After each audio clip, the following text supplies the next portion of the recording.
3살배기 아이의 아버지인 25살 친민뚜. 아내에게 미안하다는 인사를 마지막으로 시위 현장에 섰습니다. 결국 싸늘한 시신으로 돌아온 남편 앞에서 임신한 아내는 하염없이 눈물만 흘립니다.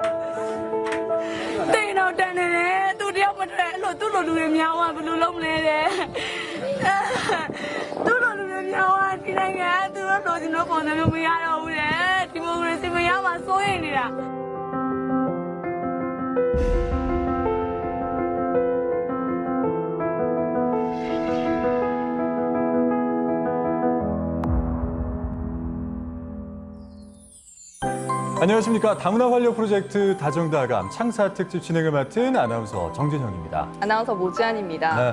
올해 이 봄꽃이 예년에 비해 굉장히 빨리 폈습니다. 빨랐어요. 네. 서울의 경우 100년 만에 벚꽃이 빨리 폈다고 하는데요. 그래서인가요? 올해 봄은 더 빨리 우리 곁에 온 것 같습니다. 네. 저는 그래도 따뜻하니까 좋더라고요. 저도 네. 참 따뜻한 거 좋아하는데 네. 그런데 지난 2월이었습니다. 미얀마 민주화 시위가 발생을 하면서 네. 전 세계의 마음을 참 안타깝게 만들고 있습니다. 네, 지금. 맞습니다. 네. 굉장히 안타까운 현실이었는데요. 이 비극적인 상황을 눈앞에서 지켜볼 수밖에 없다는 현실이 굉장히 마음이 아팠습니다. 그렇죠. 네.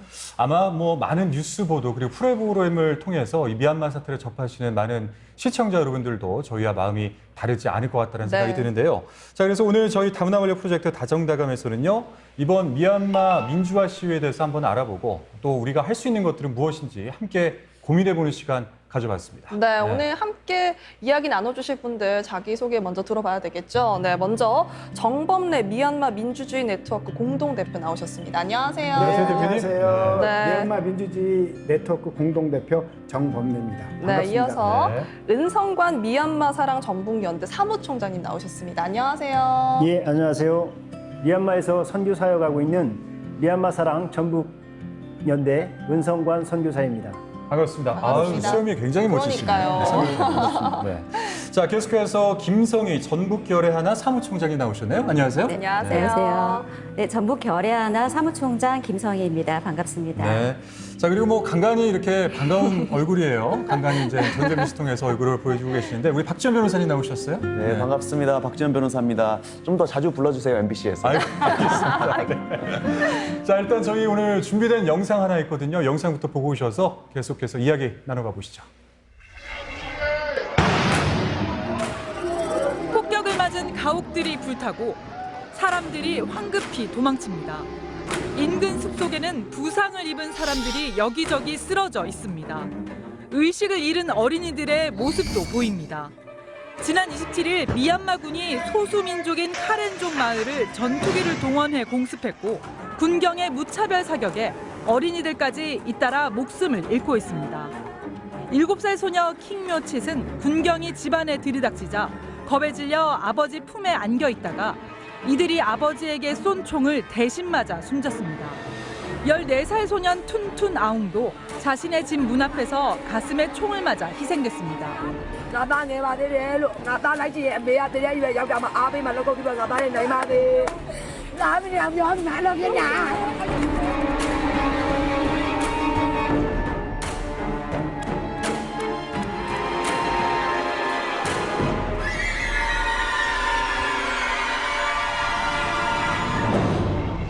야, 정말 이 참혹하다. 네. 이 네 글자 외에는 별로 표현할 방법이 별로 없을 것 같아요. 네, 너무 안타깝고 네. 마음이 보는 내내 아팠어요. 그렇죠. 네, 네. 근데 이 시위를 보고 지금 미얀마 반쿠데타 민주화 시위라고 저희가 지칭을 하는데 네.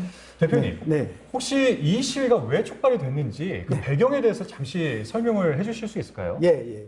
그 미얀마는요, 저희가 지금 되게 가난한 나라로 많이 알고 있는데요. 네. 예전에는 굉장한 부국이었었어요. 그래서 그 싱가포르 이강유 총리가 본인이 정권을 잡으면서 했던 말이 내가 미얀마만큼 잘 사는 나라가 되도록 그렇게 해주겠다 할 정도로 우리가 알고 있는 싱가포르가 근데 이제 그렇게 좀 되게 잘 살았는데 1962년에 네. 레인이 군사 쿠데타를 일으켰습니다. 그리고 나서 계속 군부 독재가 계속 이제 53년을 이어왔거든요. 53년이요? 그 53년. 와. 예, 와. 53년 동안을 계속 군사 정권에 암흑기에 살았는데 그러면서 이제 두 번의 저항이 있었습니다. 그리고 1988년 8월 8일 8888 사태라는 네. 그 민주화 시위가 한번 있었고 그때 3,000명이 죽었죠. 그때 3,000명을 학살을 하고 그러나서 그때 또 안 뒤집어지고 네. 또 다시 또 군부 독재가 또 계속 계속 이어졌어요. 예, 맞습니다. 예. 이어져 갖고 그 2007년에 또 샤프란 혁명이라고 있었습니다. 네. 2007년 샤프란 혁명 이때도 한 번 더 민중이 공개됐는데 이때도 거의 한 300여 분 정도의 사상자가 났는데도 이때도 이제 또 계속 군부 독재가 계속 이어져 왔죠. 그러다가 그 2015년까지 이제 이 군부 독재가 이어지다가 2015년에 선거에서 아웅산 수지가 이끄는 민족민주연맹 NLD가 승리를 하게 됩니다. 그러니까 80%의 지지율로 승리를 하게 되면서 이제 문민정부가 들어섰죠, 드디어. 그리고 나서 그게 5년 동안 쭉 이어졌습니다. 그 5년 동안 너무 잘 살았죠. 왜냐하면 그 군부 독재였다가 갑자기 민주정부가 됐잖아요. 네. 그러면서 경제 성장도 팍팍팍 올라가고 그동안 억눌려왔던 그런 게 뭐랄까, 그 분출이라 할까? 갑자기 자유스러워지니까는 너무너무 사회 분위기도 좋아지고 이렇게 된 거예요.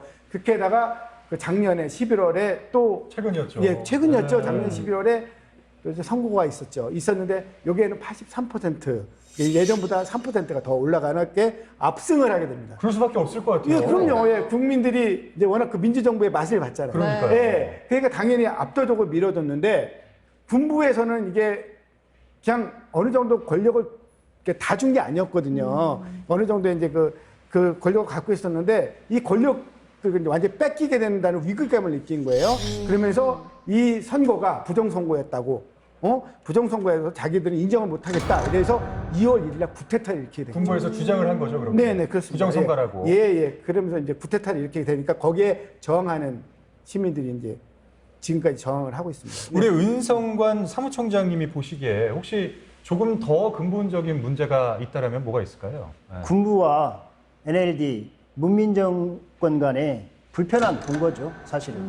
아웅산 수치는 그동안에 아까 그런 국민들의 민선 2기 지지를 받아서 헌법을 개정하려고 하는 부분이고 군부는 53년간의 기득권을 놓치지 않으려고 하는 그 부분에 대해서 어느 정도 물밑 접촉은 계속 있었을 거예요. 그런데 그 부분이 좁혀지지 않으니까 군부가 이렇게 이번에 쿠데타로 도발을 했던 그런 부분도 많이 있다고 생각을 합니다. 안타깝네요. 그러니까요. 굉장히 네. 지금 국내적으로도 전부 다 통제를 하면서 어떻게든 이런 소식들이나 이런 거 좀 막으려고 하는 것 같은데 일단 이 두 분의 이야기는 계속 들었는데 못 들었잖아요. 두 분께 여쭤볼게요. 미얀마 혹시 다녀오신 적 있으세요, 개인적으로? 아니요, 저는 동남아시아에서는 베트남, 캄보디아는 가봤는데 네. 미얀마는 아직 가보지를 못했습니다. 네. 박지원 변호사님은요? 저도 미얀마 직접 가보지는 못했고요. 네. 다만 저는 이제 어떤 나라 궁금하거나 가보기 전에는 항상 이제 1인당 GDP를 먼저 확인하는 습관이 있습니다. 이상한 GDP를요? 예, 1인당 국내 총생산을 확인을 해보고 이유가 있으세요? 왜 그 이제 GDP를 굳이? 그 나라 사람들의 생활 수준을 가장 여러 가지를 함축하고 있는 대표적인 지표이기 때문에 어느 정도 짐작이 가능하다. 아. 그래서 정치, 역사, 종교, 문화 다 중요하지만 네. 일단은 경제 지표를 먼저 확인하거든요. 근데 이제 미얀마 같은 경우는 현재 1인당 국내 총생산이 1,500달러 정도예요. 네. 그러니까 북한보다 조금 나은 정도 수준이고요. 제가 가본 나라 중에서는 아프리카 케냐보다 조금 못 사는 나라 정도에 비슷한 수준이다. 그러니까요. 그러면은 이제 대강 우리나라로 치면은 1970년대 정도의 GDP거든요. 그러면 이제 짐작이 되는 거죠. 아, 그 나라 사람들이 어느 정도의 소득 수준을 가지고 이렇게 생활하고 있겠구나. 네. 이 정도 생활 문화겠구나라고 네네. 짐작을 하신다는 거죠.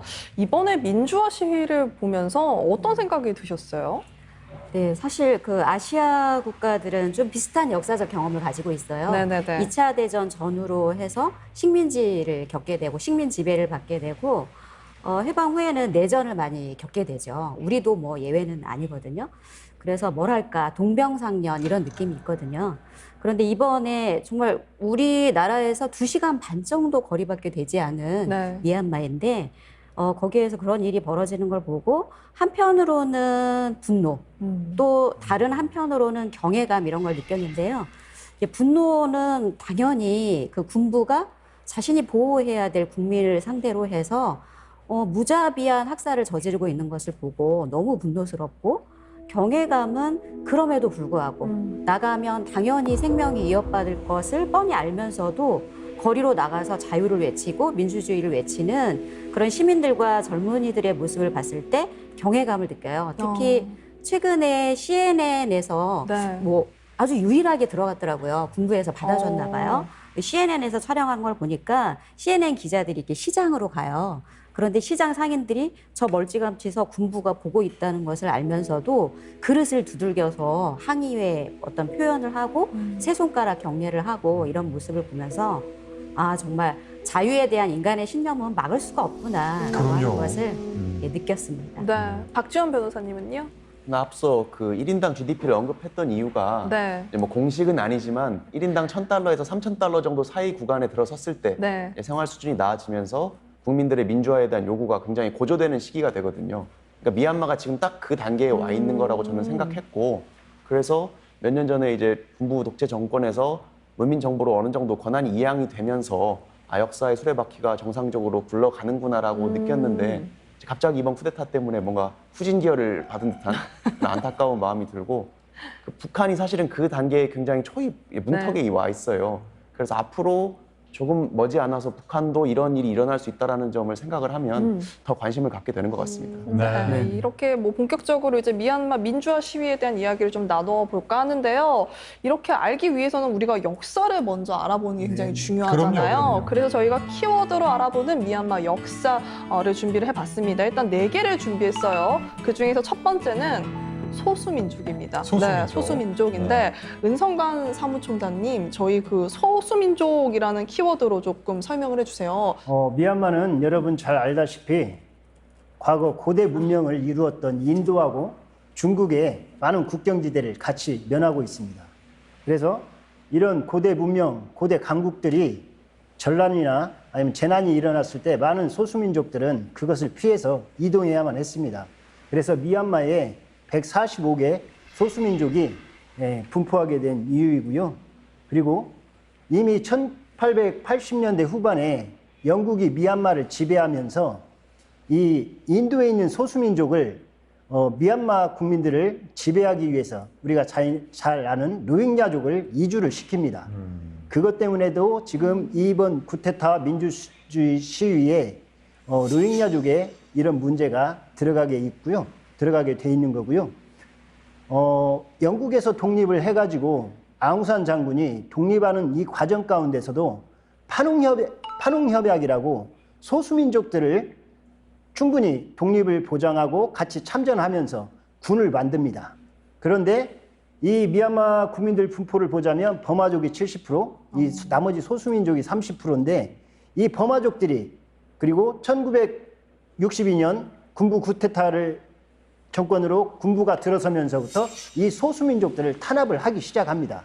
그래서 이 소수민족들이 아직도 무장단체로 흔히 반군으로 지금 보여지고 있는 것입니다. 그래서 미얀마에서 지금 이번 군부 쿠데타뿐만 아니라 과거에도 그랬고 이번에 연방군을 결성한다든지 쿠데타를 해결하는 그런 실질적인 실마리는 어떻게 보면 미얀마의 소수민족에 있다고 해도 과언이 아니겠습니다. 그렇군요. 자, 그리고 다음 키워드를 한번 살펴볼 텐데요. 다음 키워드는 아웅산 수치입니다. 네. 아까 우리 정 대표님께서 NLD를 설명을 해주시면서 네. 2015년에 투표를 설명하시면서 잠깐 언급을 해주셨는데요. 네. 이 키워드 아웅산 수치 네. 설명 한번 해주시죠. 예, 아웅산 수지 여사는요, 그 미얀마 독립 영웅인 아웅산 장군의 딸입니다. 근데 이제 아웅산 장군이 왜 미얀마에서 이렇게 중요하냐면 아웅산 장군 이야기만 딱 나오면은 끝이에요. 왜 모든 게 무슨 분쟁이 있건 간에 어느 자리에서 간에 아웅산 장군 이야기가 나오면은 사람들이 다 조용합니다. 그리고 소수민족들도 다 이렇게 아웅산 장군 얘기만 나오면은 다 존경을 하고 소수민족들도 또 군인들도 그렇고 국민들도 그렇고 국부죠, 국부. 국부인데 이제 아웅산 장군은 독립 영웅이세요. 그리고 이제 아까 우리 저기 송 교사님께서 말씀하셨듯이 그 아웅산 장군이 왜 이렇게 존경을 받냐면은 빤농 협정이라고 했죠. 이게 뭐였냐면은 소수민족의 그 자치권을 보장해 주는 거였어요. 근데 이제 그때 독립하고 나서 되게 막 그 시끄러운 게 뭐였냐면은 소수민족 간의 그 갈등이 되게 많았어요. 뭐 여러 가지 문제가 있었겠죠. 그 처음에 독립하기 전에 영국이 그 분리 독립 정책 이런 그런 비슷한 거 썼거든요. 그래서 이제 이저희 정책이죠. 오랑캐로서 이렇게 한다는 그런. 그래서 그 영국이 직접 지배하는 버마가 아닌 영국의 이 영국령인 인도의 한 주로서 편입을 시킨 거예요. 얼마나 자존심이 상했어요. 거기에 그 모든 관리들을 다 인도에서 다 데리고 와서 쓰거나 아니면 소수민족들을 썼거든요. 그래서 갈라놓은 거죠, 사람들을. 갈라놓는데 그것 때문에 독립이 되고 나서 시끄러운데 그걸 갖다가 아웅산 장군님 빰동협정을 갖다가 체결함으로 해서 소수민족의 자치권을 보장해 줬거든요. 그래서 이제 존경을 많이 받고 이제 쭉 있는데 이분이 계속 살아서 대통령을 했으면은 이게 이런 문제가 많이 안 나타났을 거예요, 분명히. 그 워낙 존경도 받고 이제 그렇게 해왔던 분이고 했기 때문에. 근데 돌아가셨어요. 독립 1년을 앞두고 암살을 당하셨어요. 그리고 나서 이제 뭐 그 후로 이제 많이 시끄러워졌죠. 그래서 이제 뭐 그 후에 불교로 국교화를 시키는 그런 어처구니 없는 그런 일을 자행함으로 해서 소수민족들이 다 종교가 많이 다르거든요. 그러니까 뭐 카렌족 같은 경우에는 그 불교가 아닌 기독교를 믿었고 또 이제 뭐 로힝야족처럼 무슬림이었거든요. 맞아요. 그러니까 이제 분열을 조장하는 계속 거죠. 이제 분열이 되어 왔었어요. 그렇게 쭉 되어 왔다가 그걸 갖다 또 군부에서 구테타를 하면서 그걸 이용을 한 거예요. 우리나라가 예전에 보수 정권에서 그렇게 많이 이용했던 게 북한을 이용했었잖아요. 그러니까는 그 군부 독재가 이제 북한을 이용해 갖고 이제 계속 그런 안보 위기 이런 걸 한 것처럼 미얀마 군부도 소수민족들을 이용해 갖고 그렇게 위기를 계속 조장해서 그러면 이제 사람들이 무섭잖아요. 그러니까 군부가 필요하구나 이런 걸 계속 느끼게 했었거든요. 그래서 이제 그렇게 철권 통치를 그렇게 강행했는데 88년도에 그때 8888 항쟁이 있었죠. 그렇죠. 네. 그 당시에 원래는 아웅산 수지 여사는 영국에서 살았어요. 그래서 영국 남편하고 결혼해 옥스퍼드 대학을 나갔고 영국에서 살다가 이제 계속 그렇게 사시다가 88년 8월 8일이 그 혼란했던 와중에 어머님이 아프셔갖고 미얀마를 오게 돼요. 그 병문안 때문에 오게 됐는데 거기서 이제 병문안을 하다가 국민들이 구심점이 없잖아. 민주화 시위를 하는데. 근데 그 존경하는 아웅산 장군의 따님이 들어왔어. 그래갖고 이제 아웅산 장군의 따님을 이제 한 말씀 해달라고 부른 거예요. 그러니까 이제 아웅산 수지 여사가 들어와서 보니까는 나라가 너무 혼란스럽잖아요. 그래서 한 말씀 하셨죠. 하시면서 이제 그 아이콘이 되신 거예요. 그러면서 또 아웅산 수지 여사가 볼 때 나라가 이제 이게 너무 혼란스럽고 하니까는 그래서 내가 무슨 역할을 해야겠다 해서 이제 정치에 이제 발을 들이시고 계속 해오셨었죠. 그래서 91년도에 그 노벨 평화상도 받으시고요. 그 후로는 계속 그 미얀마 민주주의의 아이콘 같은 역할을 하시면서 미얀마 민주주의를 갖다가 계속 이끌어 오셨고요. 지금도 이제 미얀마 그 민주주의 회복을 위해 싸우시는 그 90% 이상의 미얀마 국민들이 아웅산 수지를 믿고 그리고 아웅산 수지 여사를 갖다 석방을 요구하고 또 아웅산 수지 여사의 만드는 그 NLD 당 밑에서 지금 투쟁을 계속 하고 있어요. 구속이 되어 계신가요? 그러니까 가택연금이 되어 계십니다. 네. 가택연금이. 예. 이어서 다음 또 단어도 알아볼게요. 미얀마의 민주화 역사를 보면 또 빼놓을 수 없는 항쟁의 역사가 있잖아요. 8888 항쟁과 샤프란 혁명인데 8888 항쟁에 대해서 은성관 사무총장님께서 또 한 말씀 해주시죠. 네.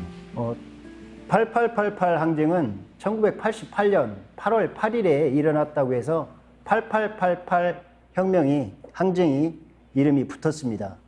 1988년 8월 8일부터 1988년 9월 18일까지 약 40일간 일어난 항쟁이고요.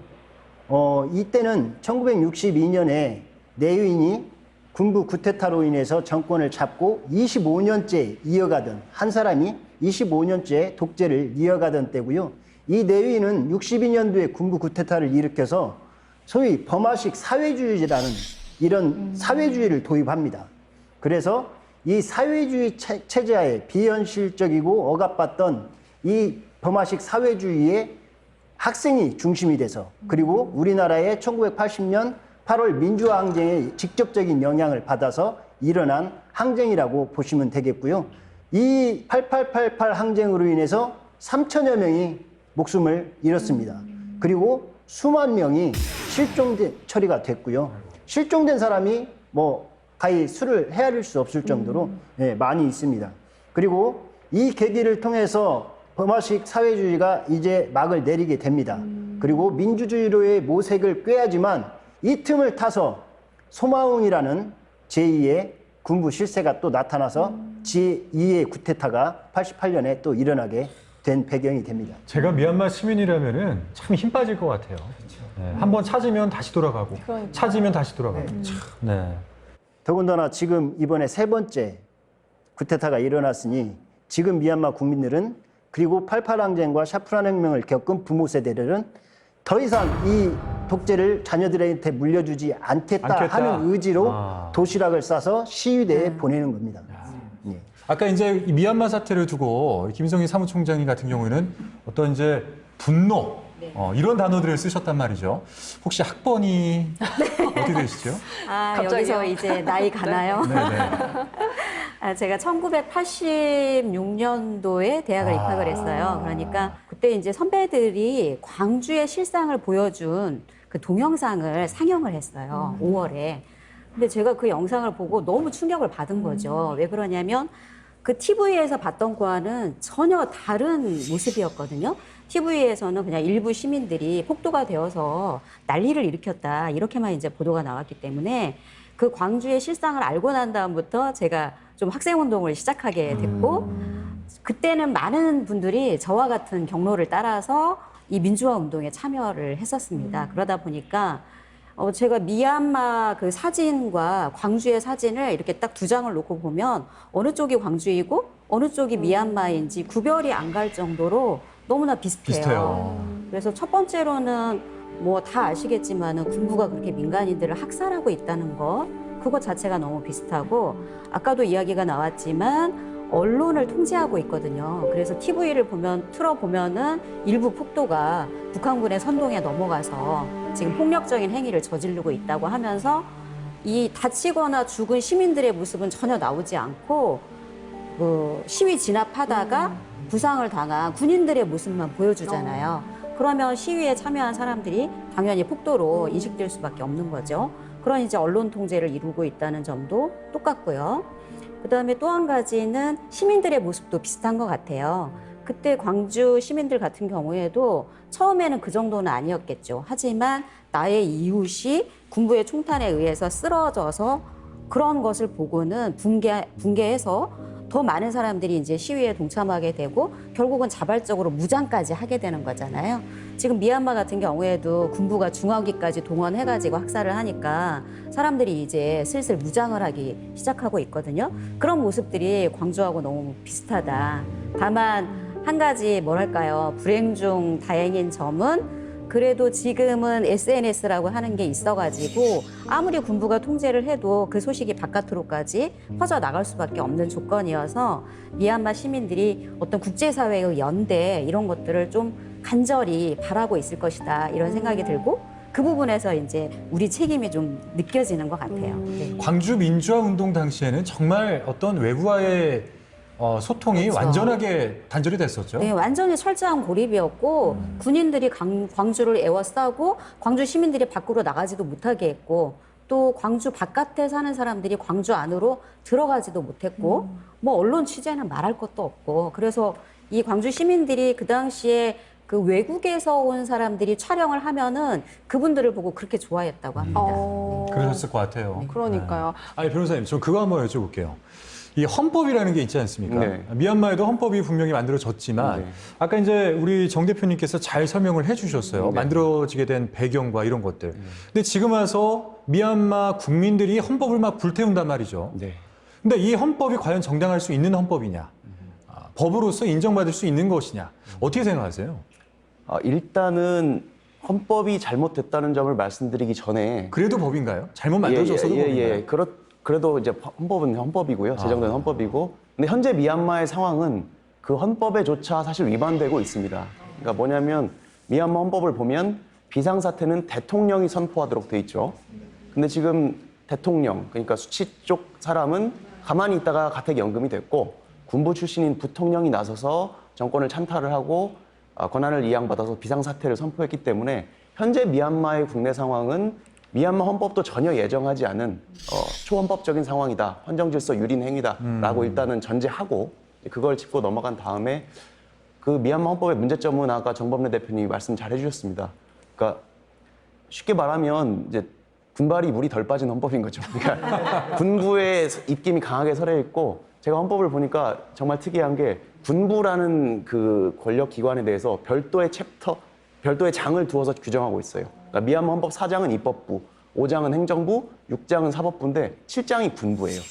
그럼 그 군부의 대장인 총사령관은 우리나라처럼 대통령이 국군 통수권자가 아닙니다. 대통령과 별도로 존재하면서 아까 말씀하신 대로 의석수의 4분의 1도 차지하고 행정요직에 대한 인사권도 가지고 비상사태 선포하면 입법, 행정, 사법권 다 가져오고 이런 문제점을 이제 이야기를 하면서 헌법을 개정하려고 해도 말씀하신 것처럼 25%를 가지고 있는 군부가 언제든지 비토권을 행사를 해서 거부를 할 수가 있는 거고 그러다 보니까 이제 헌법 화형식도 하는 것이고요.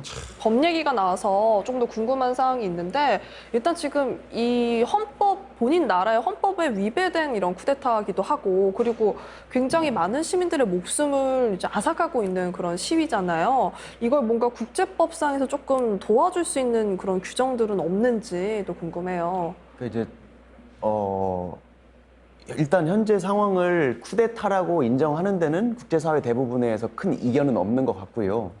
그리고 일단 평화적인 시위자들에 대해서 이렇게 유혈 진압을 하는 것은 살인 그리고 강제 구금 아마 고문도 당연히 있을 것이고 최근엔 심지어 뭐 시체에서 장기를 빼서 장기 밀매를 했다 이런 의혹도 나오는데 이런 것들은 이제 반인륜적, 반인도적 범죄 행위에 해당하고 국제법상 이제 강행규범 위반이다 이렇게까지는 뭐 누구나 할 수 있는 말이고요. 이제 뭐 그게 범죄다, 국제법 위반이다라고 규정하는 게 중요한 게 아니고 사실은 그러면 국제법을 이용해서 어떻게 개입해서 어떤 조치를 할 수 있느냐가 문제인데 이제 여기서 이제 좀 국제법에 이제 쟁점이 중요한 쟁점이 나오는 거죠. 그러니까 어떤 한 나라에서 인권 침해가 발생하고 있을 때 다른 나라들이 어디까지 간섭하는 것은 정당하고 어느 선을 넘으면 부당한 내정 간섭이냐 이게 국제법에서 계속 논의가 되는 거거든요. 현재도 논의가 진행 중이고 막 정확히 만들어진 뭐 어떤 명문화된 법이나 판례 같은 게 있지는 않습니다. 그래서 개별 사안마다 국제기구가 행동하는 게 다르고 판단하는 게 달라요. 굉장히 무거운 사안 같은데 뭐 경제 제재도 잘 못하는 경우도 있고 별거 아닌 것 같은데 군사 개입도 하기도 하고 그래서 여전히 이 부분은 아직 국제법은 현재 진행형이다. 이렇게 말씀드릴 수 있겠습니다. 네, 오늘 저희 짧은 시간이었지만 미얀마의 민주화 시위의 배경과 미얀마의 역사에 대해서 이야기 나눠봤습니다. 네, 비록 우리가 현장에서 직접 싸우지는 못할지라도 역사적 배경과 그 원인을 좀 더 정확히 알고 또 그들의 아픔에 공감을 해주는 것만으로도 조금만 힘이 될 수 있지 않을까라는 생각이 듭니다. 네, 그런 거를 연대의 힘이다 이렇게 이제 말할 수 있을 것 같은데요. 우리가 이제 그 현장에는 물론 없지만 멀리 떨어져 남아 아파하고 같이 그 감정을 공유할 수 있다는 그 자체를 널리 알리는 것이 우리가 할 수 있는 일이 아닌가 하는 생각이 듭니다. 네, 다문화 인력 프로젝트 다정다감 오늘 창사 특집 1부 미얀마의 빼앗긴 보험 순서는 여기까지 마치도록 하고요. 저희는 다음 주 2부에서 자신이 현재 있는 위치에서 자신이 할 수 있는 방법으로 저항하면서 연대하는 사람들의 이야기를 또 들어보도록 하겠습니다.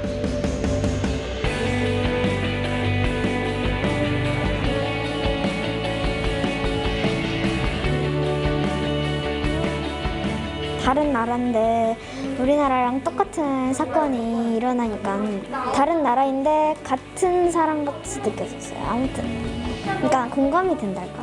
좀 못 사는 나라인데 더 힘들어져서 불쌍해 보였어요. 근데 요즘 코로나 때문에 또 시위하면 또 코로나 걸리고 약간 우리 일 같으니까 좀 도와주고 싶다 그런 거 그런 생각.